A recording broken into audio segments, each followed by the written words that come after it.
Bien, señores y señores, estamos ya en esta tan esperada sección de Gente Sana en Prime Time. Su anfitrión, el doctor Ignacio Bengoa. Marino, buenas tardes, don Duque, a todos los telespectadores. Como toda la semana, vamos a hablar de salud, gente sana, para educar a la población de forma simple, sencilla. Hoy, 14 de noviembre, Día Mundial de la Diabetes, una enfermedad que afecta, según las estadísticas y la data que uno pueda buscar, del 9 al 10% de la población del mundo, más de 460 millones de personas afectadas. Imagínense, vamos a hablar, como siempre, con médicos sumamente preparados. Para ello tenemos una doctora hoy invitada. Ella es internista, nutrióloga, endocrinóloga. Vamos a hablar, bueno, de la diabetes para que nos explique un poco todo esto. Doctora Carlota Romano, muchas gracias por aceptar la invitación. A ustedes por la invitación. Ok. Doctora, como siempre, nuestra primera pregunta en nuestro programa es que explique un poco de qué se trata esto de la endocrinología, esta especialidad, cómo uno se forma, qué enfermedades trata, en sentido general y resumido, porque claro, estamos que el tiempo apremia. Claro. La endocrinología es una ciencia, forma parte de la medicina y estudia los trastornos metabólicos, en donde engloba lo que es trastornos hormonales del sistema endocrino, las glándulas, aquellas glándulas extrañas que nadie conoce, como la hipófisis, por ejemplo, las glándulas del páncreas, en este caso que produce la diabetes, y múltiples otras causas. Habla sobre los trastornos y estudia los trastornos en la obesidad también, trastornos endocrinos relacionados a la glándula de la tiroides y muchos otros.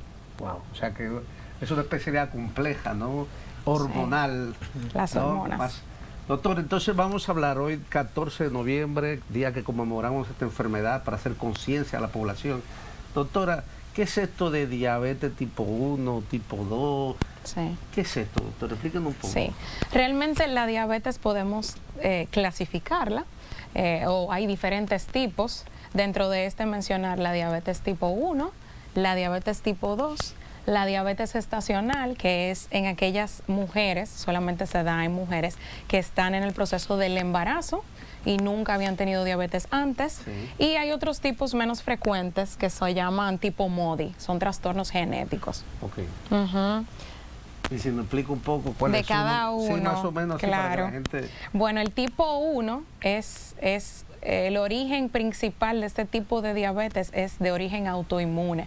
Es frecuente verlo en pacientitos jóvenes desde el nacimiento o pocos años de nacer hasta jóvenes, o sea, 30 años, 18 años.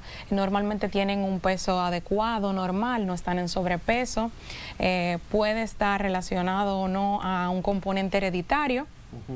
Y el tipo 2 es más frecuente aún, o sea, abarca lo que es el 90 a 80% de los casos. El tipo 1 es un 10% solamente, sí, y engloba a la gran mayoría de los diagnósticos. Aquí sí tenemos que es, en su gran mayoría, en la mayor parte del tiempo es adquirida, hay un componente de base adquirido, aunque hay otros factores que pueden influir para poder producir lo que es la diabetes tipo 2 per se. Está el sobrepeso, la etnia o la raza, como así se dice en algunos contextos específicos, la edad, algunos otros trastornos de base, como el síndrome de ovario poliquístico en la mujer, que haya tenido diabetes gestacional, por ejemplo. O sea, hay muchos otros factores. Y ya como mencioné anteriormente, la gestacional es propiamente de la mujer y solamente se ve en el caso de que la mujer tenga diabetes o un trastorno del azúcar, por así decirlo, a partir de la 24 semana de embarazo en adelante. Doctora, esta pregunta que siempre, yo me acuerdo, lo voy a extrapolar a cardiología, que yo me acuerdo que los cardiólogos decían que no existe el preinfarto, o sea, de que me dio un preinfarto, o uno se infarta o no se infarta, de que preinfarto. Doctor, ¿existe la prediabetes? Ay, sí, pues. Porque eso es lo típico. Doctor, sí, yo soy prediabético, pero estoy tomando metformina. Sí. Y el paciente se asusta. Yo no tengo diabetes. ¿Por qué me medica?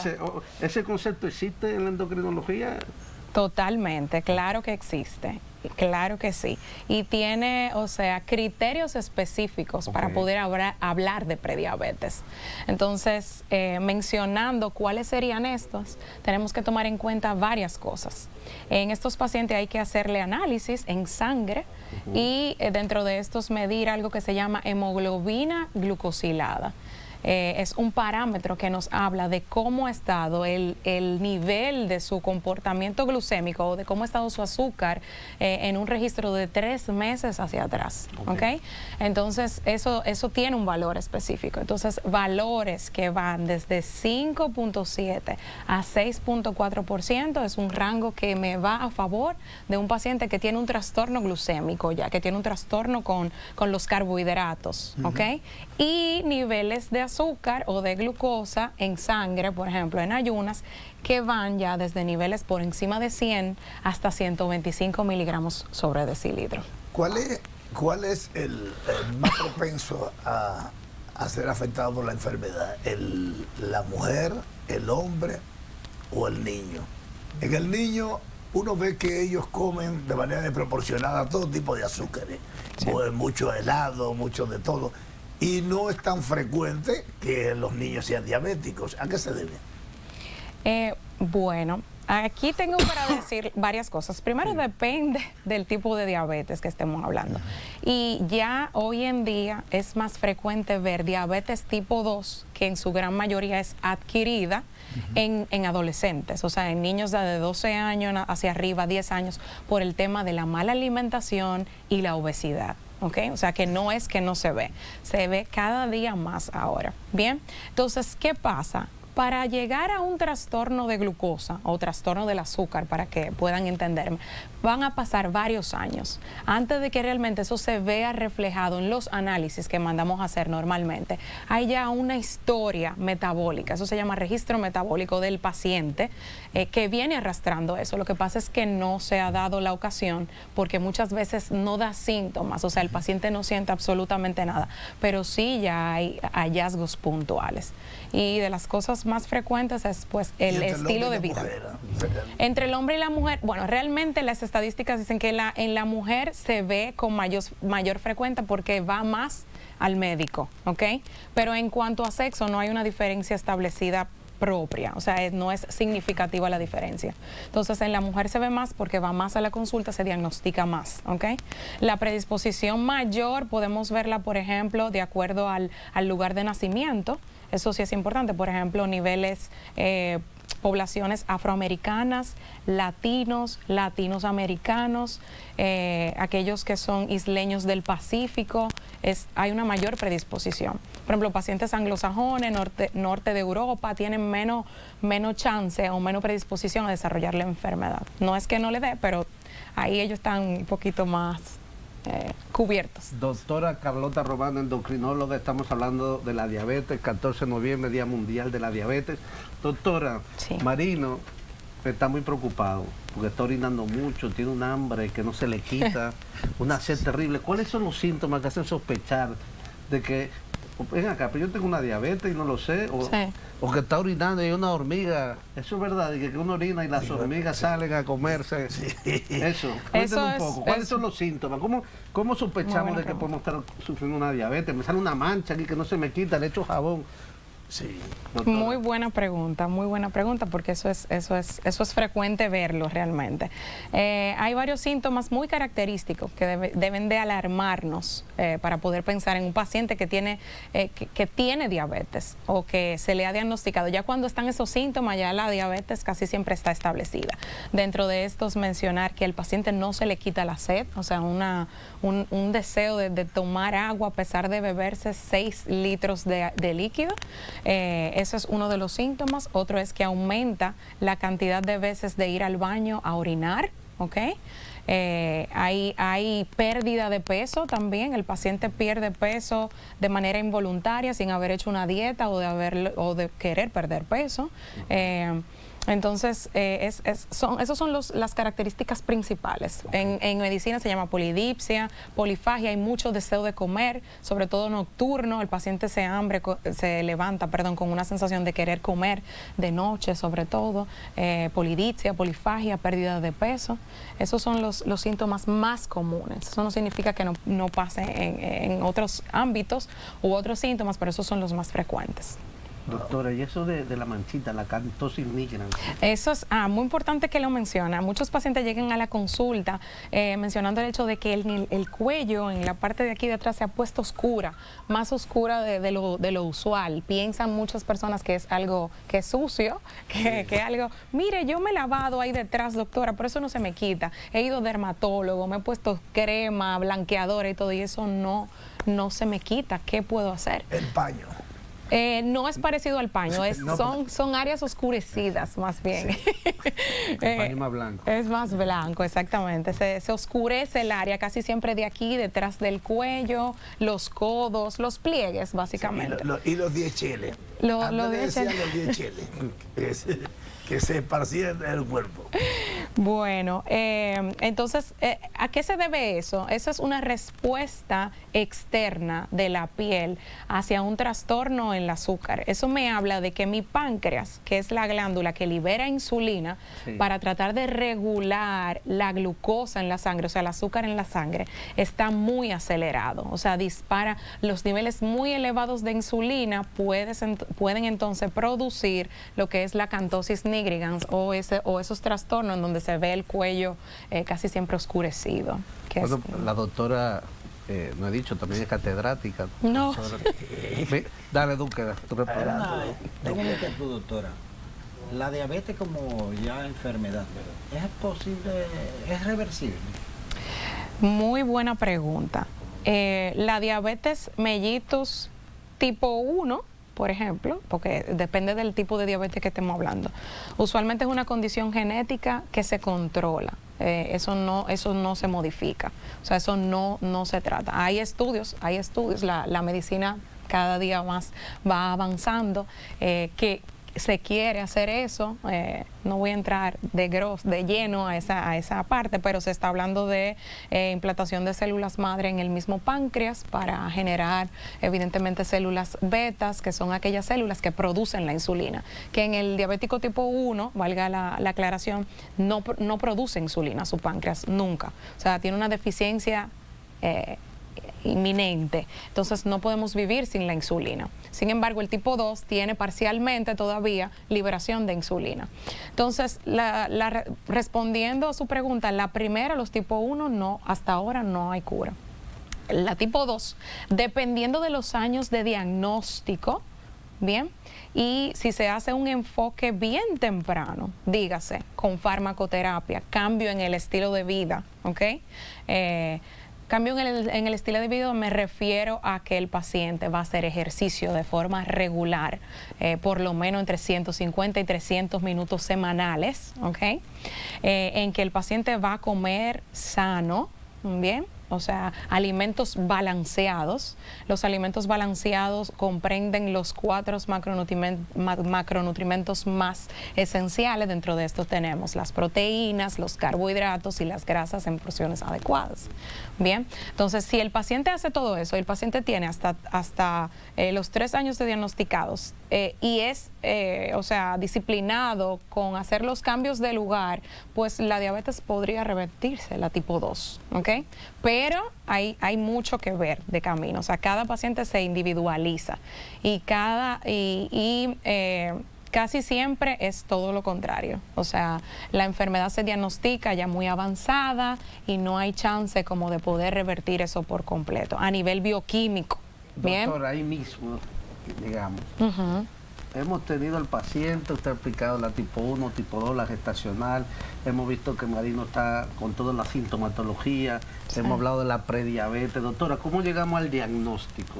¿Es a través de una placa, un electro, un examen de sangre, la hemoglobina glicosilada? Ya con eso nos vale. ¿Cómo hacemos? Mire, usted es diabético. Muy buena ¿Cómo llegamos pregunta. al diagnóstico? Muy buena pregunta, sí. hay de todo tipo de pacientes, o sea, cada uno se va a individualizar, pero obviamente hay cosas más frecuentes. Entonces, número uno, hay pacientes que pueden llegar a la consulta con todos los síntomas de pacientes diabéticos descompensados, y ya con eso sabemos que el paciente es diabético. Teniendo en cuenta, o sea, los síntomas que mencioné, de que está perdiendo peso involuntariamente, de que toma mucha agua, de que orina mucho, etcétera, y tiene un nivel de glucosa, o sea, en sangre, de azúcar en sangre, al azar, así, que no tuvo en ayuno ni nada, mayor de 200 miligramos sobre decilitro, es un paciente que tiene una diabetes establecida. Ya está diagnosticado. Ya está diagnosticado, así es. Ahí.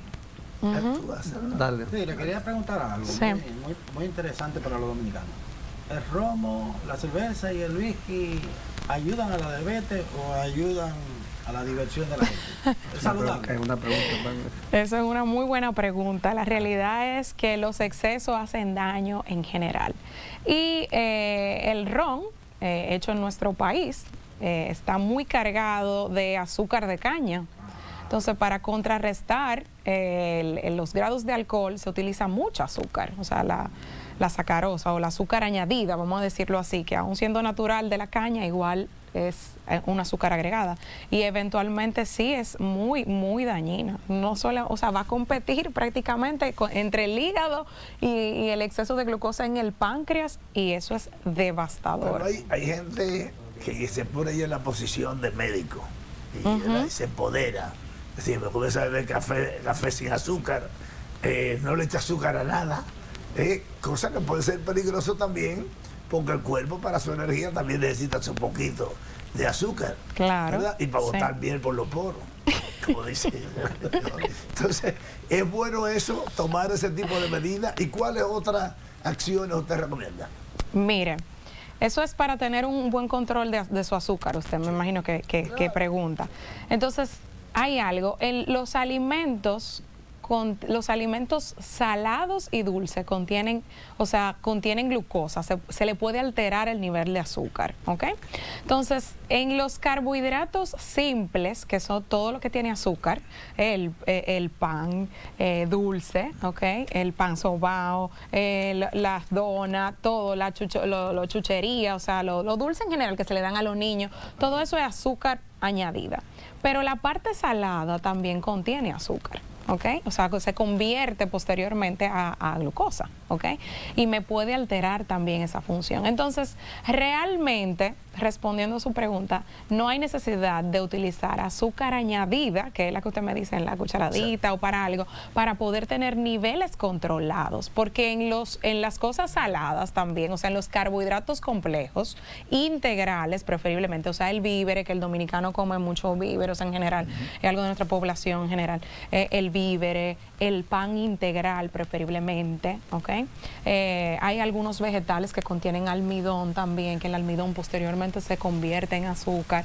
Entonces, eso es más que necesario para mantener esos niveles normales. No hay necesidad de azúcar añadida en el café, como usted dice. Los jugos, doctora, ni hablemos de ese tema. No, muy importante, doctora, este tema. Sí. Usted ha diagnosticado al paciente de diabetes, y esto para que le explique a la población, que creo que, ¿qué pasa si este paciente es rebelde y decide no tratarse? ¿Qué complicaciones vamos a tener? La realidad es que es un panorama muy triste y es muy común, más común de lo que nos imaginamos. Porque la gente esa negación, no, yo no soy diabético. Sí, no lo acepta. Exacto. Entonces, ¿qué pasa si un paciente diabético no se trata? Bueno, si no se trata, las complicaciones de tener la glucosa muy elevada por mucho tiempo trae daños a todos nuestros tejidos. O sea, nosotros no estamos hechos para tener niveles de azúcar o de glucosa por encima de 100. Porque a veces el paciente llega también, ahora que menciona, y dice que, no, pero yo tengo 105. Eso no es nada, eso es muy chin, eso no es nada, doctora. Eso sí es algo, porque nuestro sistema en general, o sea, nuestro cuerpo, no fue diseñado para tener niveles por encima de 100 en el cuerpo. Bien, porque eso es dañino, tóxico, se llama glucotoxicidad en medicina, ¿ok? Entonces, trastornos niveles de glucosa por encima de 100, eso trae daño. Imagínese un paciente que tiene niveles por encima de 200, 250, o sea, Eso trae un daño a nivel renal, que usted muy bien conoce esa área. La filtración de la glucosa por el riñón acelerada hace que el riñón se dañe y no filtre la cantidad que necesita por minuto. Bien, entonces el riñón lo necesitamos y es vital. Sin filtración el ser humano no vive, ¿ok? El hígado se daña. El sistema cardiovascular, que es el corazón y las arterias más grandes del cuerpo que tenemos, que llevan el flujo de sangre a todo nuestro cuerpo, se deteriora también. Daña las arterias, produce colesteroles. El colesterol produce infartos cerebrales del corazón, ¿ok? De las piernas, la insuficiencia vascular de los miembros inferiores, que es tan común hoy en día y las personas entienden que eso no es nada. Enfermedades cerebrovasculares, como muy bien mencioné, y así sucesivamente. Puede ser contagioso en algún momento la diabetes. Perdón, contagioso. Puede ser contagioso. ¿En qué? A algún nivel Sí, se contagia. de la diabetes. Hay contagioso de una persona a otra, querrá decir. Sí, exacto, que puede una persona por estar cerca o por tener contacto de uso. No. O sea, no se ha visto, eso no lo hemos leído, o sea, por lo menos no lo he visto en la literatura. Sí hay formas de adquirir diabetes a través de una infección, eso sí. Hay virus que pueden afectar el páncreas y de manera secundaria entonces producir diabetes. Eso es una causa infecciosa, por ejemplo. Claro. Y ahí uno puede adquirir diabetes, una diabetes tipo 2, por ejemplo, secundaria a una infección por virus. Pero de persona a persona directa, como por ejemplo una gripe, eso no se contagia. Doctora, el tiempo nos apremia. Rápidamente, tratamiento y prevención para cerrar, ¿y dónde la podemos localizar? Ok. Muy bien. Entonces, prevención de la diabetes. La prevención, ¿cómo la hacemos? Buena alimentación, con alimentos básicos. No necesitamos tener alimentos muy sofisticados para llevar una buena alimentación. Necesitamos comer balanceado, no excedernos con los carbohidratos o hidrato de carbono, el pan, las harinas, las empanadas, todo lo dulce, está de más decirlo. O sea, tiene que ser un consumo moderado. Okay. Necesitamos, por ejemplo, si dividimos un plato, que eso se llama el plato Harvard, por así decirlo, la mitad de mi plato debe estar compuesto de vegetales, ¿ok? Bajos en almidón, vegetales en general. Y la otra mitad de mi plato debe estar compuesto de un cuarto en las proteínas. Las proteínas son las carnes blancas, casi siempre es el pollo, y aquí tenemos pollo siempre, bueno, gracias a Dios, o cualquier ave, pescado. Y el otro cuarto, entonces lo vamos a tener de lo que son las grasas en un 10%, ¿ok? Y nada, y hacerlo balanceado. Si me excedo ahí, pues entonces ya hay complicaciones. Bueno, la doctora la vamos a tener que invitar porque el tiempo se nos acabó. Nos ganó el tiempo. ¿Cuáles son los lugares que puede ser visitada, doctora? No, que yo voy directo ya, para que me está viendo la manchita aquí atrás. No, yo estoy en la Torre Profesional de Corazones Unidos. Ahí pueden encontrarme. Casi todos los días, eventualmente. Y bueno, si están interesados, pues estamos a las órdenes para poder ayudarles en ese aspecto. Muchísimas gracias, doctora. Muchísimas gracias, doctor Bengoa. Un placer. Señores, hasta aquí Prime Time.